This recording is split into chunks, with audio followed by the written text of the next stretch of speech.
उसको कौन लिखेगा?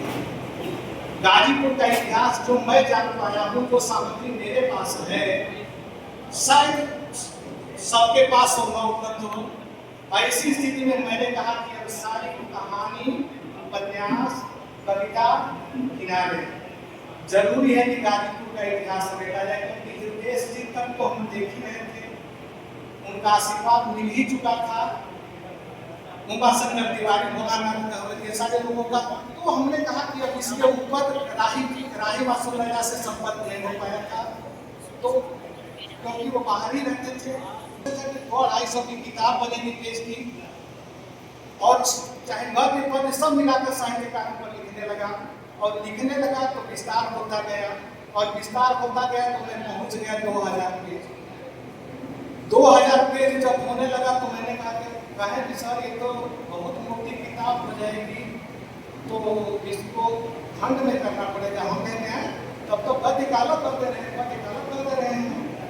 जब पद्य का केवल किए तो पद्य का भी करना था, तो 1068 पेज, 1064 पेज की किताबें बन पाई है, सब काटने छाटने के बाद। जब फिर इलाहाबाद छपवाने के लिए गए तो वहां जाने के बाद कहा कि सर इसको भी खंड में करना पड़ेगा, तो ठीक है खंड में हो जाए। तो हमने कहा कि तो 2 खंड कर दे रहे हैं, 15 अगस्त 1947 तक जो जन्म लिए हैं स्वातंत्र पूर्व, और उसके बाद जो जन्म लिए हैं स्वतंत्रोत्तर काल, ये जो पैदा हुए हैं उनका अलग कर दे रहे हैं। तो पहली किताब बन गई 584 पेज की, दूसरी किताब बन गई 480 पेज की, और उस में गाजीपुर के काव्य साहित्य का इतिहास मैं तैयार कर पाया हूँ। मैं ये नहीं कहता, और इसके बाद में गद्य साहित्य का इतिहास भी हमको लगता है कि 3 या 4 किताबों के रूप में वो आएगी। तो ऐसी स्थिति में लगभग 70% उस पर भी मैं काम कर चुका हूँ। मेरा प्रयास है कि इस 26 में वो प्रेस में वो भी किताब चली जाए। मेरा प्रयास है, अगर कोई और परिस्थिति मुझे अगर बाधक नहीं बनी, मेरे जितने भी सब्जेक्ट हैं सभी मेरी परिस्थिति से अवगत हैं कि किन परिस्थितियों से मैं जूझते हुए इस कार्य को मैं संपादित किया। बंधुओं, अब मैं ये नहीं कह सकता कि ये किताब मैं जो प्रकाशित कराया हूँ पूर्ण होगी। पूर्ण तो कोई नहीं है, पूर्ण तो परमात्मा ही एकमात्र है। इसमें तमाम कमियां होंगी, तमाम तरह की अशुद्धियां होंगी, तमाम तरह के लोग, बहुत सारे लोग छूटे भी होंगे, लेकिन इतना मैं कर दिया हूँ कि आने वाली जो पीढ़ी है उनको इसके आगे अगर कुछ करना है तो उनको इससे एक दिशा मिलेगा, एक आधार मिलेगा। जो छूटा होगा उनको भी उसमें जोड़ते चले जाएंगे, और तब इसके बाद में कई मंजिला और कुतुब मीनार बन करके तैयार हो जाएगा गाजीपुर का इतिहास का। यह इतिहास का कहीं भी अंत नहीं होता है, और बहुत कुछ अभी सबको हमें सुनना है, इसलिए मैं बहुत अधिक समय न लेते हुए मैं अपने इन विचारों को कविता के रूप में पिरो दिया हूँ। अब उसको मैं अपने ढंग से व्यक्त कर रहा हूँ, तो आपके हाथ में मैं चली गई है, यह मेरी आपका अभिव्यक्ति है। देखें, मुझसे किया धीरे धीरे मजा जिंदगी का, लिया धीरे धीरे मजा जिंदगी का, जो बन पाया मुझसे किया धीरे धीरे मजा जिंदगी का, लिया धीरे धीरे।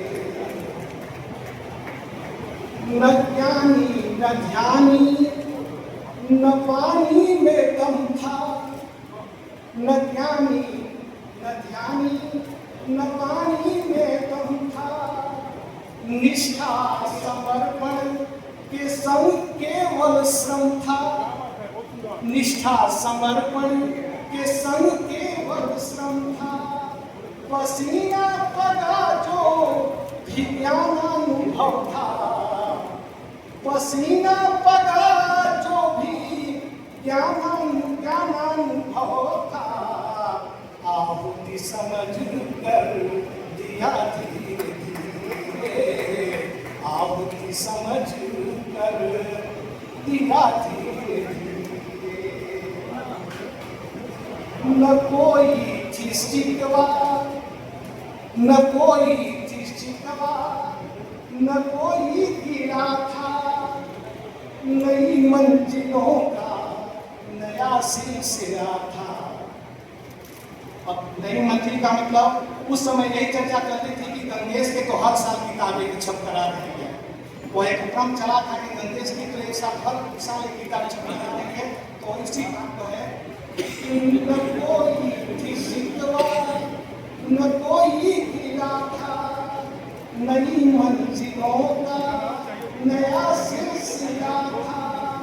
उपेक्षा को सद्भाव वो नामों से धोया, सुधा जान भी पिया धीरे धीरे, सुधा जान भी पिया धीरे धीरे। अनेकों सृजन की मशाले जलाया, दिया जितना उससे अधिक मान पाया, दिया जितना उससे अधिक मान पाया। श्रद्धा की सुई से सपनों की चादर, श्रद्धा की सुई से सपनों की चादर, सीना था जैसे सिया धीरे धीरे, सीना था जैसे सिया धीरे धीरे। और आज का यह क्षण आपके लिए भी यादगार होगा और मेरे लिए भी यादगार होगा। और यही समय अपने वाणी को रख देने के लिए अंतिम बंद है कि यादों की बैसाखियों के सहारे, यादों की बैसाखियों के सहारे, चल कर के जीते के बाजी जो हारे। सृजन यज्ञ जारी रहेगा निरंतर, सृजन यज्ञ जारी रहेगा निरंतर। जीऊंगा यूं जैसे जिया धीरे धीरे, जीऊंगा यूं जैसे जिया धीरे धीरे। निश्चित रूप से आज आपने मुझे वह शक्ति प्रदान कर दी है अपनी आत्मीयता को दर्शा करके कि लगता है कि मैं और ताजा हो गया हूँ और मैं कुछ कर पाऊंगा। अब देखिए भगवान मुझसे कितना कराता है, लेकिन लक्ष्य बड़े हैं। अब मैं कर रहा हूँ, कहाँ तक सफल हो पाता हूँ यह ऊपर वाले के हाथ में है। आप आए, आपने मुझे सुना। क्यों मैं गाजीपुर के काव्य साहित्य का इतिहास लिखाया, गाजीपुर के गद्य साहित्य का इतिहास लिख रहा हूँ, यह अपने भाव को मैंने आपके सामने व्यक्त किया, आपने सुना, इसके लिए बहुत बहुत धन्यवाद।